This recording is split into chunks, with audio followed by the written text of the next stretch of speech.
pessoal, nós estamos aqui no programa Sexto Sentido, aonde espiritualidade é cultura. E cultura também espiritualiza. Com certeza, Lívia. E a pauta do que mesmo? Hoje a pauta é sobre crianças índigo.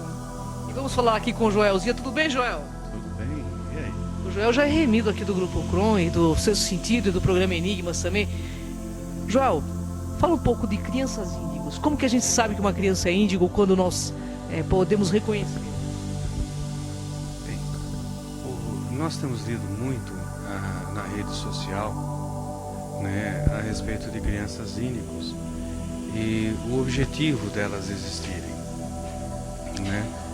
O objetivo principal são crianças que vêm trazer mudanças nesse mundo, fazer mudanças realmente na estrutura, tanto da estrutura tecnológica como na estrutura social, musical, filosófica e religiosa. Mas eu, lendo e tendo vivido mais, eu tenho um pouco mais de idade que muitos que estão me ouvindo agora, quando eu começo a ler a respeito sobre as crianças índigos, eu retorno ao meu conhecimento, ou ao conhecimento de uma vida que a gente tem percorrido nesse tempo. Então eu começo a questionar, tá, que as crianças índigas estariam nascendo nesse tempo. Isso causa a todos assim mas por quê? O que você sabe a respeito de crianças índigas para identificá-las, né? Bem, se as crianças índigos irão fazer mudanças na estrutura social, política, religiosa, musical, comportamental, a minha memória me leva a 1960. Veja aí, 58, 59, Elvis Presley. Ele simplesmente revolucionou na área musical com ritmos novos. Os pais daquela época não permitiam que seus filhos ouvissem essas músicas porque eles consideravam isso algo que seria um deboche, algo ruim para a família. Mas os jovens na época se identificaram com isso. E nós vemos em alguns filmes até antigos dessa época, os jovens sendo muito felizes, aqueles vestidos que vinha abaixo do joelho, aquelas danças que rolavam por cima, tudo era um desprendimento muito bonito. Era o rock and roll. O rock and roll, olha aí.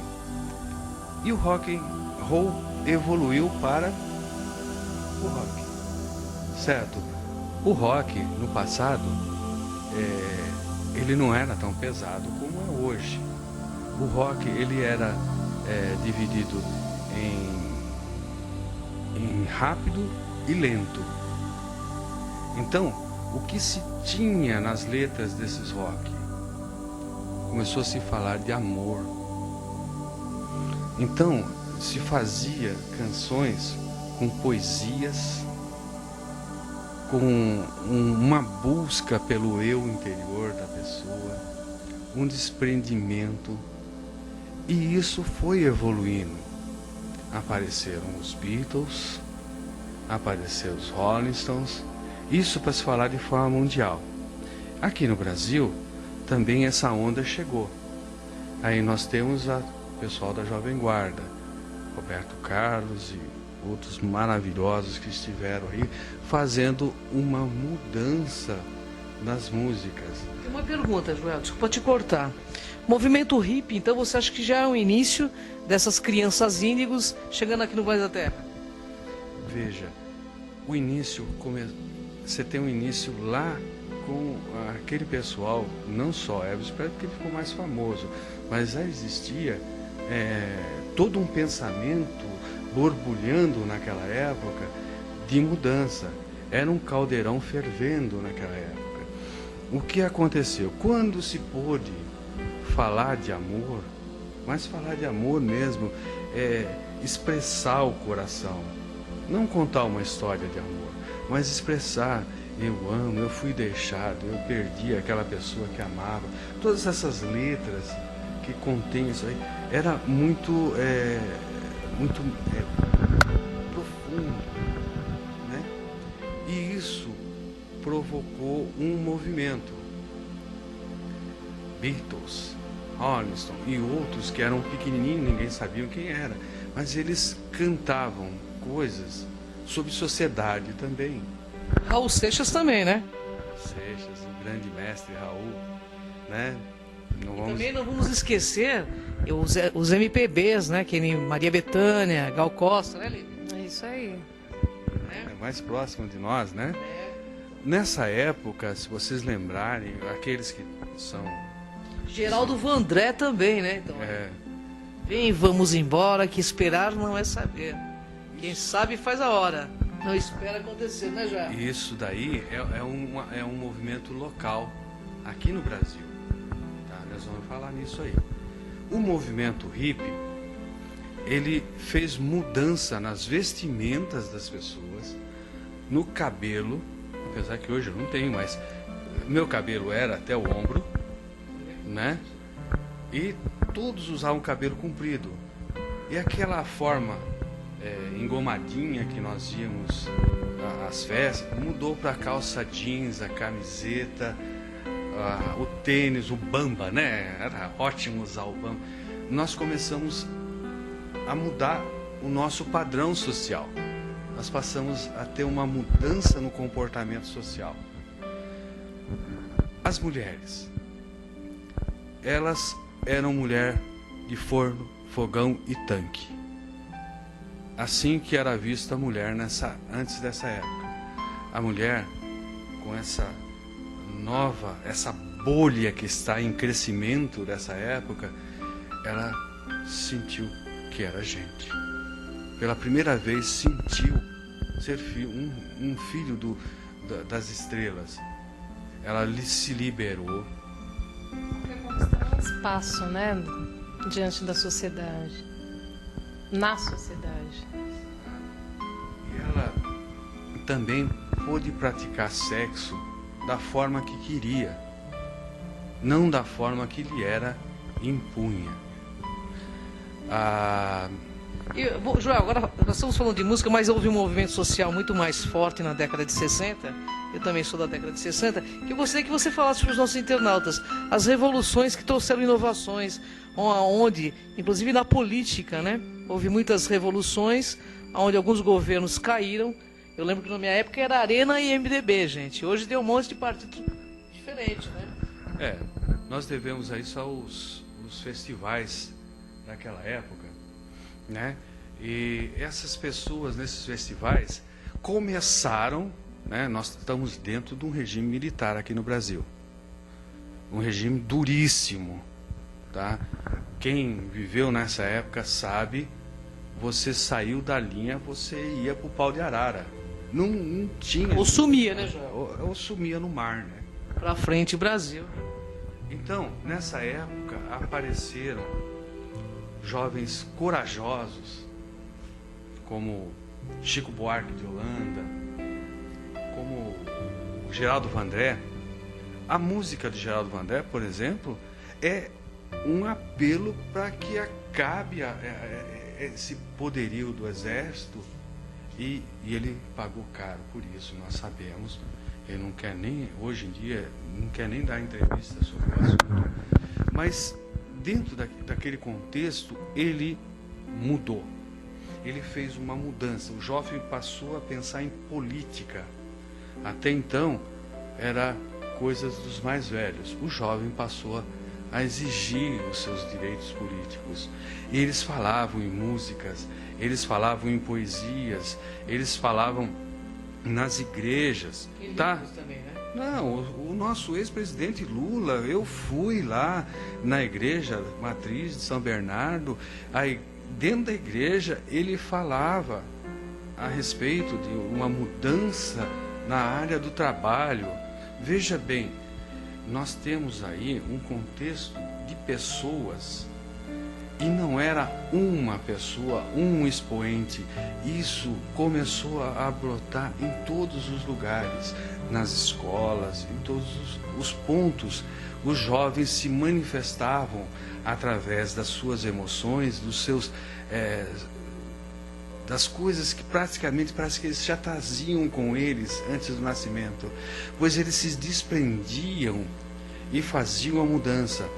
Mudaram governos, mudou a religião por causa deles, as religiões tiveram que ficar de joelho com eles, mudou a música pôde sair do quadradinho e entrar para as emoções, mudou o trabalho. E aí, o que nós vemos nesse contexto? Uma mudança radical na música, na sociedade, na religião, no trabalho, tá?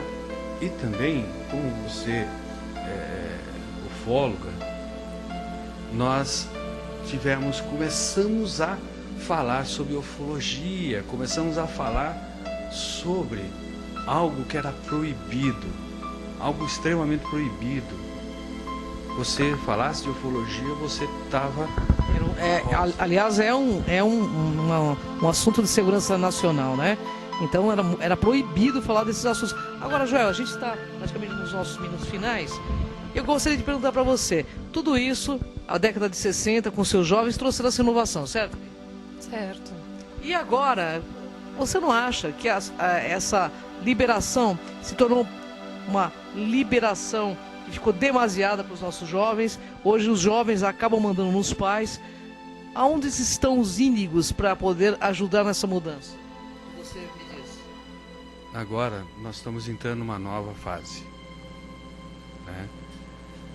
Os problemas que ocorrem hoje em dia é toda uma estratégia de destruir famílias, de destruir a sociedade pelo poder financeiro. Quem está hoje em dia abrindo a boca e falando o que tem que falar? Naquele tempo, desenvolveu-se o computador, Microsoft, a Apple. Essas pessoas são daquele tempo. Foi-se à Lua, borbulhava a tecnologia. Hoje, o que você vê? Jovens, tá? Que estão muito preocupados, tá?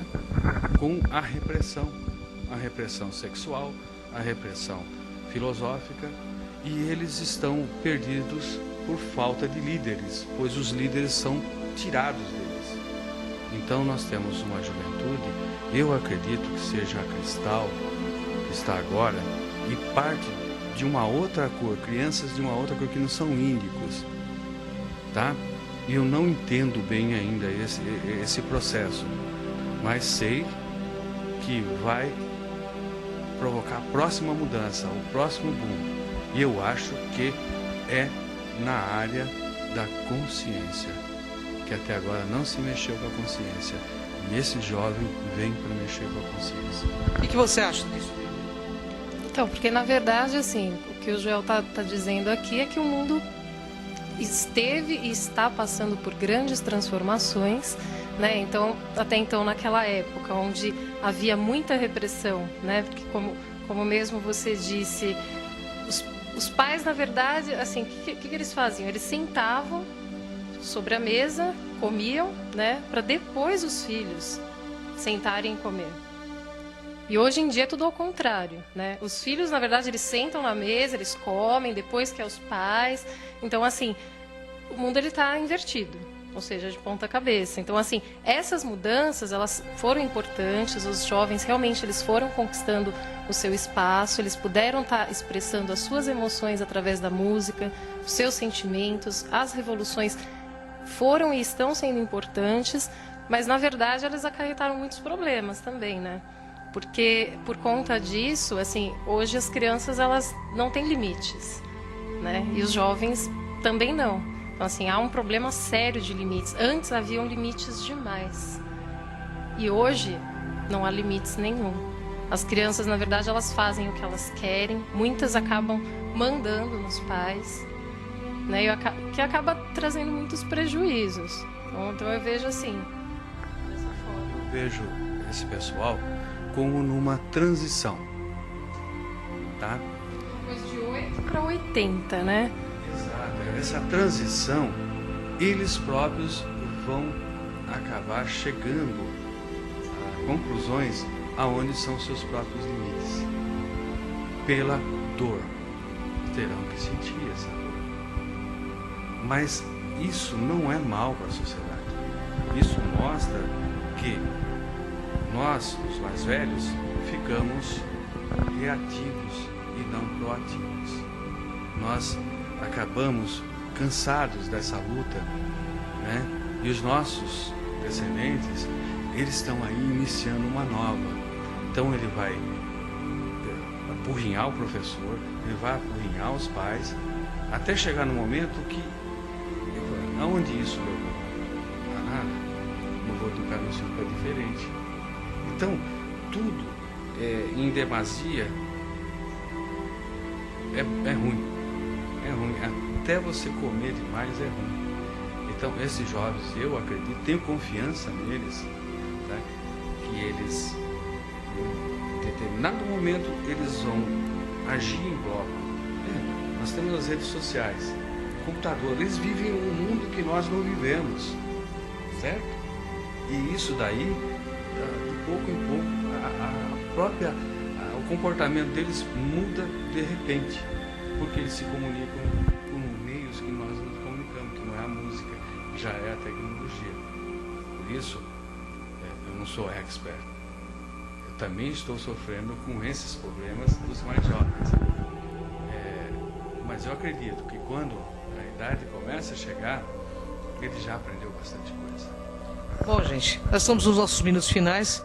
Eu só tenho a dizer para você o seguinte: você, jovem, é o futuro do planeta Terra. Busque consciência. Seja a chave dessa nova consciência para essa outra dimensão. Porque é disso que o planeta Terra precisa. E o futuro do planeta Terra, seja você índico ou não, ele está na palma de suas mãos. Então, vamos nos tratar como uma grande família universal. Que é assim que a gente pode mudar esse mundo. Gente, tecendo as suas considerações finais. Eu agradeço. Coloquei uma polêmica no ar. E eu gostaria que vocês pensassem e nos mande e-mail, diga a sua posição. O que você pensa? As nossas duas mentoras aqui trabalharão em cima disso e nós podemos entender o que vocês imaginam, o que pensam sobre a vida. Se comuniquem conosco. Até mais. É isso aí, vamos pensar de que forma podemos nos ajudar, né, e trazer mais consciência para a nossa vida, para que possamos repercutir aí em boas ações para a nossa humanidade. É isso aí, gente. Até o próximo Sexto Sentido.